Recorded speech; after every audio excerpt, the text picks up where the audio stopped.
What's up guys, welcome to this POV review by AutoTopNL. My name is Max and good that you're watching today because this is the 2017 Chevrolet Camaro SS.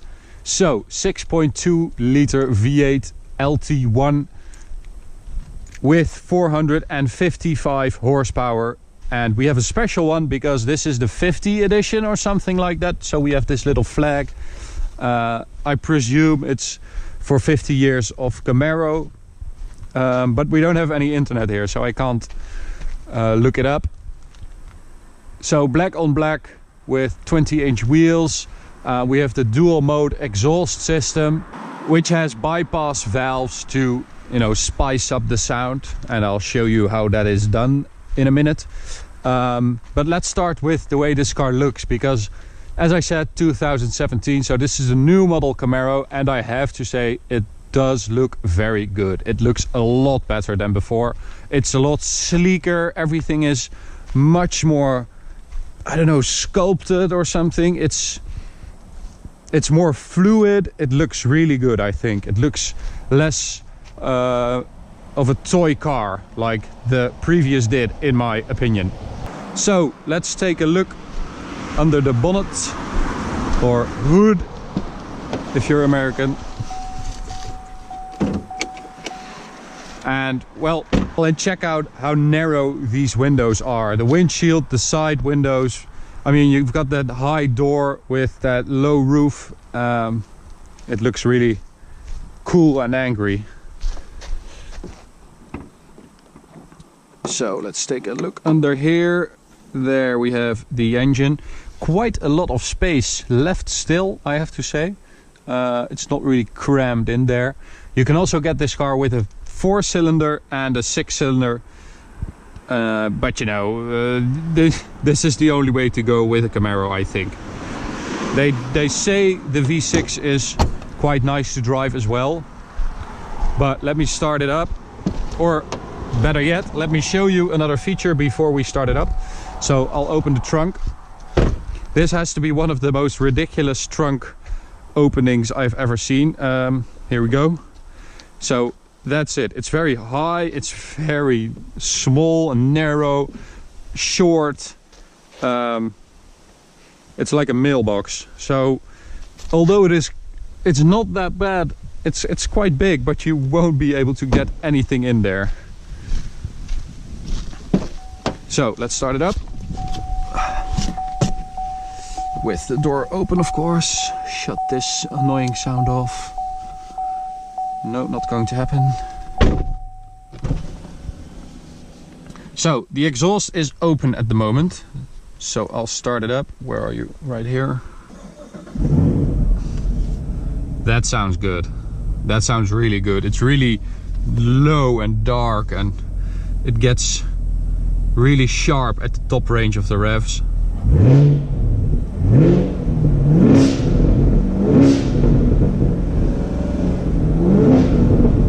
That's really cool. So as I said, I will show you how the exhaust works.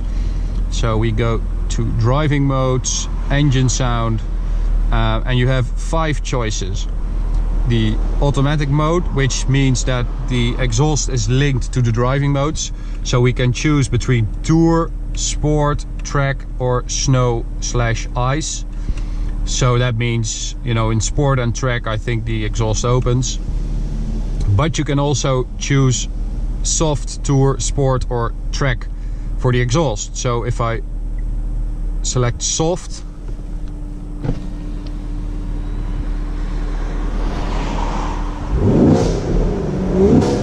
it's noticeably quieter than this. So that's really cool actually, and it's an optional extra, and it's not that expensive, I think. So if you're thinking about getting a Camaro, please do get that exhaust.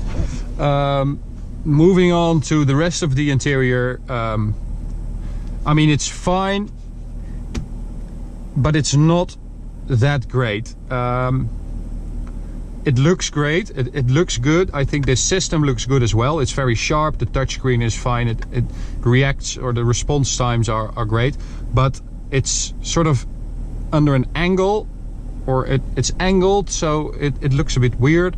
And everything, all the plastics are quite cheap, I think, compared to European cars. But we shouldn't forget that this car is a lot cheaper in the US and also in Germany, where we are now.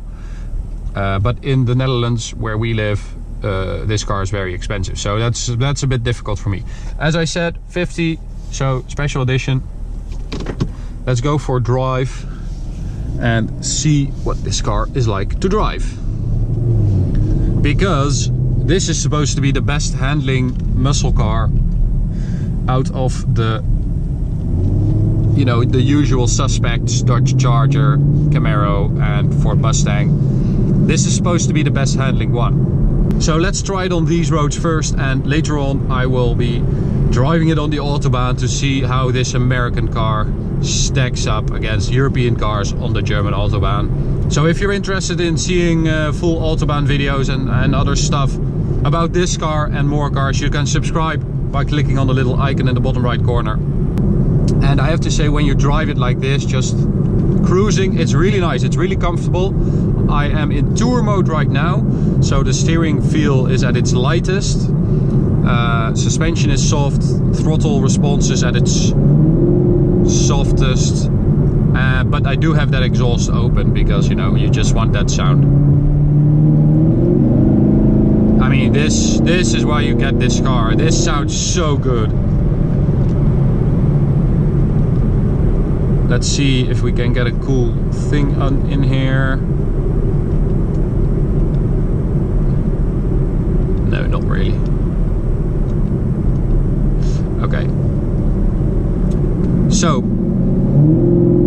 this is why you buy a Camaro. Let me open the windows.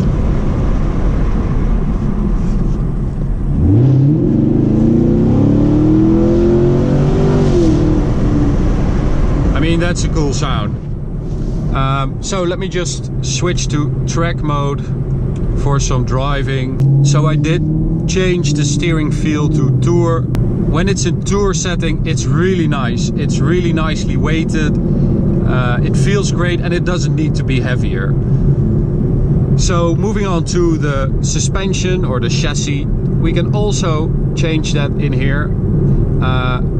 The same as with the exhaust. So we have automatic, tour, sport and track. So it's an automatic now. That means I'm in track mode. So it's at its firmest, but still it's really soft. The damping is firmer. You can really feel that on shorter irregularities, but the suspension is still quite soft. So when you kick down,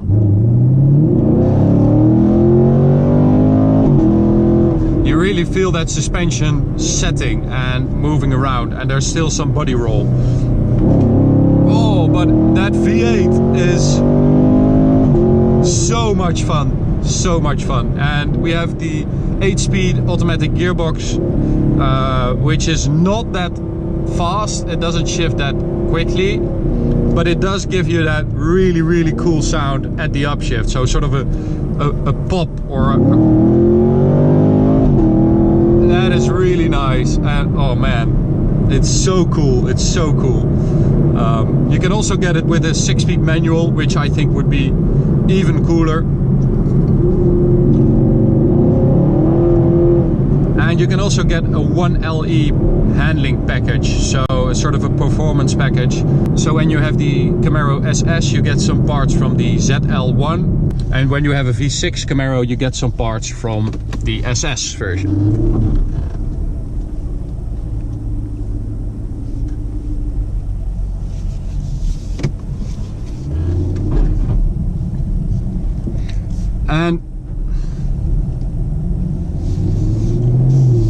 And we can also put the gearbox in manual mode, but I have to say the pedal travel, so the length of the pedal travel is ridiculous. The response to the pedals is not that good either, so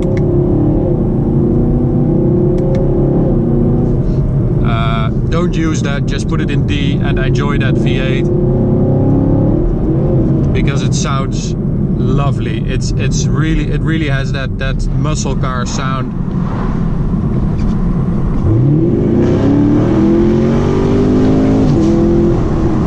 Which is really cool. And it's quick too. I mean, this car will do 0 to 60 miles an hour in 3.9 seconds. I mean, that's quick. And it does so in a very cool way. I mean, the entire car moves around and shakes, and man, it sounds so good. You just don't get that from European cars, I think. I mean, an AMG is sort of the European muscle car I always like to think, but it's still different. But let's take it to the Autobahn, because I am very curious to see what this will do.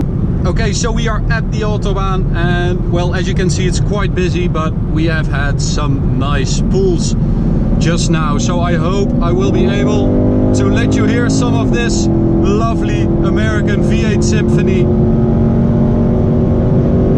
I mean, this sounds really good. It's seriously quick as well. I mean, we just did 269 and we didn't even have that much space, so it's quite fast, even at higher speeds. It just keeps pulling, and of course that's that V8 that keeps working. Something I forgot to tell you earlier was that it also has cylinder deactivation. Oh, let me just enjoy this little bit of space. There we go, 220 kilometers an hour, 230. Get out of the way, 240, that's 243.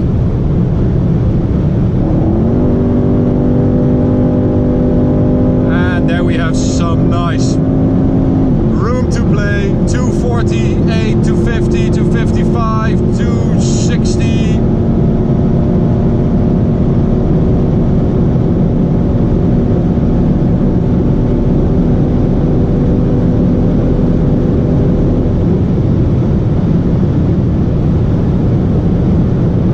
That's 288 kilometers an hour in a Chevrolet Camaro SS, and I have to tell you, it feels great. It's really stable. It sounds incredible. It's seriously fast. Something you always see with American cars though is that the bonnet starts jiggling. Of course, they are not used to the Autobahn, but I have to say it does handle itself very well out here. And also, you know, very important on the Autobahn, the brakes. So I am coming up to this Mercedes, braking. They are really nice. They have a great pedal feel and very impressive stopping power. And it's funny because when you look at them, they're not that big, and you think, well, I hope that's going to be okay, but they are Brembo discs and calipers as well. It's a pity we don't have more of these muscle cars in Europe, because they are excellent Autobahn cruisers nowadays. So I was telling you about the cylinder deactivation. I have a little menu here, and I can switch to this one, and you see that little V8 there. And when I release the throttle, it should become green and go to V4, but it doesn't. I think I'm driving too fast for that. But it has cylinder deactivation, so the Americans are also progressing on that front. Okay, so that was that for the Chevrolet Camaro SS, lovely V8 muscle car from the US. I'm seriously impressed with this car. I thought on the Autobahn it was going to fell through the basket. I seriously thought this car was going to be exposed when we took it to the Autobahn, you know, quality wise, handling wise. I just thought that it wouldn't be that impressive. I really thought we would be disappointed with the build quality of this car at higher speeds, but I have to say it's seriously well built, because we drove a Mustang V8, a Corvette C7, and both on the Autobahn the windows started to go and wind started to come in, and it was very, very noisy in here in the cabin. But this one is really quiet, and I mean it's a revelation, I have to say. This sound, I mean, you have to buy an AMG to get this sound in Europe. But I kind of like this muscle car feel. It sort of has personality, whereas the European competitors all feel a bit like purposely built weapons, and I think that's really refreshing. So thanks for watching, guys. I hope you enjoyed this video. You can subscribe by clicking on the little icon in the bottom right corner, and you can follow us on social media for updates. Thanks, guys. See you at the next one. Bye.